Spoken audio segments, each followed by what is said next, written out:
मालदार लोग तवज्जो करें, मेरी बात पर गौर करें। अल्लाह ने मालदारों को जो दिया है तो उनकी मेहनत की वजह से नहीं दिया। मेहनत मजदूर तुमसे बढ़ के करता है, ओवर टाइम लगाता है। खुदा ने ना अपने फजल से दिया है। मेरे एक बुजुर्ग दोस्त हैं, सादे आदमी हैं, तो उनकी एक बात मेरे ना दिल में बैठ गई। सादे लोगों की बात है, सादी सी। तो किसी शख्स के साथ उनका कुछ थोड़ा बहुत उसके साथ मदद का रिश्ता था, उससे कुछ प्यार करते थे। तो किसी वजह से नाराज़गी हो गई, तो किसी ने उनसे कहा कि अब छोड़ दें, आपका उसने इतना दिल दुखाया। तो कहने लगे नहीं, मैं छोड़ूंगा नहीं, मैं देता रहूँगा। क्यों? कहने लगे इसलिए कि मेरे दिल में बात बैठ गई है कि पता नहीं अल्लाह किदे नसीबा ना देंदा है। तो यहाँ से कोई खा जाए, किसी की मदद हो जाए। आपके यहाँ अगर मातहत कुछ लोग हैं, आपको किसी की मदद करनी पड़ती, तो अगर आपका ये ज़हन बन गया ना कि मैं साहब हूँ और मैं इन्हें देता हूँ और मेरी वजह से काम चलता है और मेरी तनख्वाह से चूल्हा जलता है, तो आपने बड़ी छोटी सोच पैदा कर ली है। आप कमज़ोर हो गए। अगर आपने ये सोच लिया ना कि मैं किसी को अपने ऑफिस से, अपनी मिल से निकाल दूंगा तो शायद उसे कहीं और नौकरी नहीं मिलेगी, तो आप छोटे आदमी। आपने कमज़ोर सोच रखी।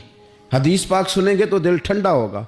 इसे भी इमाम बुखारी ने लिखा है। हज़रत मुसअब बिन साद रदी अल्लाह तआला अन्हु रवायत करते हैं कि एक मरतबा ना हज़रत साद बिन अबी वक़ास रदी अल्लाह तआला अन्हु के दिल में ख्याल आया।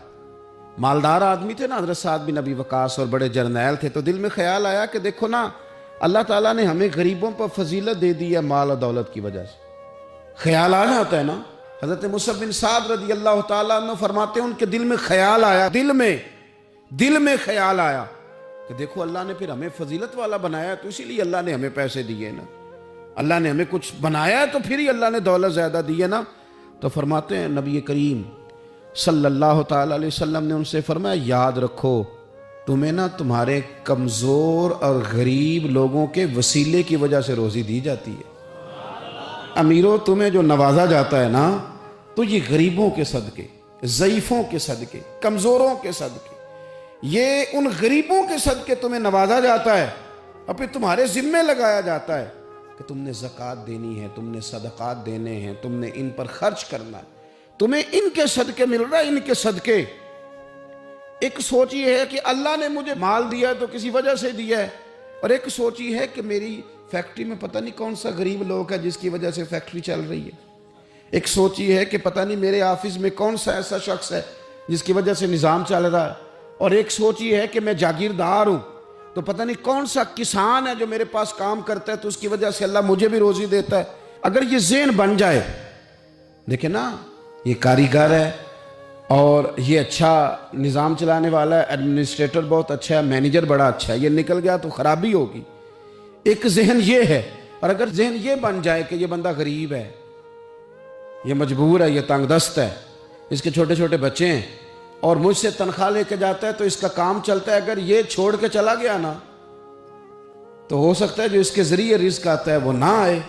अगर ये ज़हन साजी बने तो फिर मेरा ख्याल है कोई भी अमीर आदमी किसी गरीब को रुसवा नहीं करेगा। फिर कोई भी किसी के लिए इस तरह के लफ्ज़ अदा नहीं करेगा कि जिसके उसकी इज़्ज़त नफ्स मजरूह हो। हम अगर ये थोड़ा थोड़ा करके रवैया अपने दिलों के अंदर पैदा करना शुरू कर दें और थोड़ी थोड़ी मोहब्बत को बढ़ाने लगें, तो आहिस्ता आहिस्ता हमें महसूस होगा कि हम कोई ज़रफ़ को ऊंचा ले गए हैं, हमारे दिलों को अल्लाह ने नरम कर दिया है।